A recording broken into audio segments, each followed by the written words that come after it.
పోతన ఆంధ్ర మహాభాగవతము అష్టమ స్కందము గజేంద్ర మోక్షము నుండి 64, 65 పద్యము భావములను మనం తెలుసుకుందాము.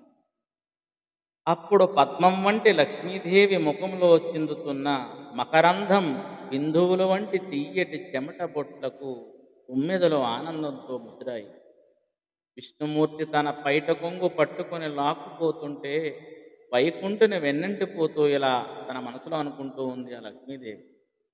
తన వేంచేయు పదంబు పేర్కొనడనాద స్త్రీ జనాలాపముల్ వినెనో మృత్యులు మృచ్చలించురో కలుల్ వేద ప్రపంచంబులన్ ధనుజానీకము దేవతా నగరిపై దండెత్తెనో భక్తులంగని చక్రాయుధుడేడి చూపుడని ధిక్కారించిరో దుర్జనుల్.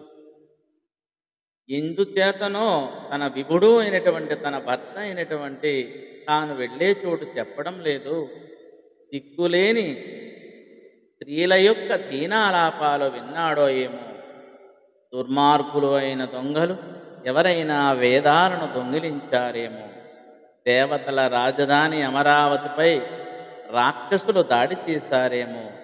విష్ణువు ఎక్కడున్నాడో చెప్పండి అంటూ దుర్మార్గులు భక్తులను బెదిరిస్తున్నారో ఏమో అని అనేక విధాలుగా లక్ష్మీదేవి సందేహపడసాగింది అని ఈ పద్యభావం. ధన్యవాదములు.